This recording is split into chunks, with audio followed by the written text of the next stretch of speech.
อะไรเลยไปสิต้องการอะไรต้องการอะไรจะทำอะไรทำอะไรไปข้างนอกหรือว่าจะกินข้าวอาหารก็เต็มเนี่ยกินก็ไม่หมดแล้วจะกินอะไรอีกเนี่ยดูสิกินก็เหลือไม่เททิ้งก็บุญแล้วเนี่ยนะเขาบอกกินไม่เหลือกินก็เหลือเขาบอกกินไม่หมดก็ให้เททิ้งใช่ไหมแม่อุตส่าห์ไม่เททิ้งเนี่ยก็อ้วนกันเหมือนพี่สปอตตี้เลยเนี่ย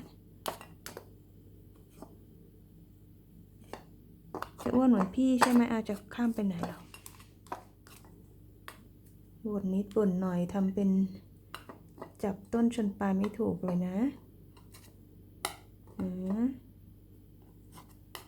เป็นไรเรานี่เอาของพี่ตี้มากินของพี่ตี้สิ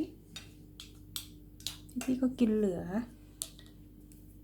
มาลองดิอันนั้นก็ไม่อร่อยแล้วอันนี้ล่ะอร่อยไหมลองกินสิมีอะไรอร่อยสักอย่างไหมลองดิไม่น่ากินอะไรเลยไม่มีอะไรน่ากินโอ้เศร้าเลยเนี่ยลองเอาข้าวคุกไก่ดิ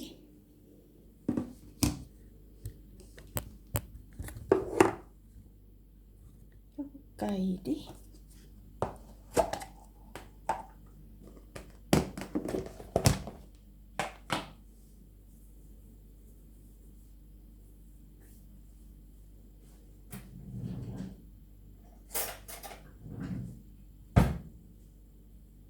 พี่ตี้ได้ยินพี่ตี้ก็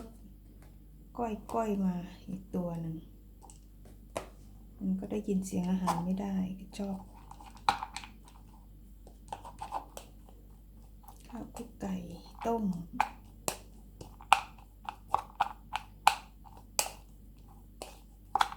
คลุกไข่ต้มให้หนุ่มที่อาจจะกินเปล่า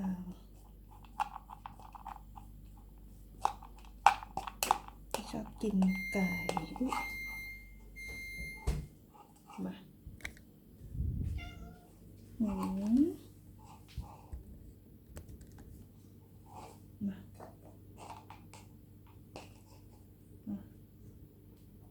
อะไรไปตูดขวางกล้องทำไมล่ะลูกกิน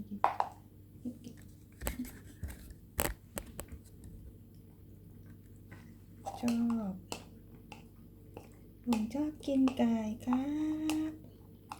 กินแล้วผมก็จะไปขี้ครับกิน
ใจไหมอร่อยไหม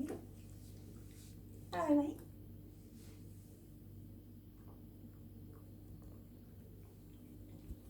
ไปแล้วนะ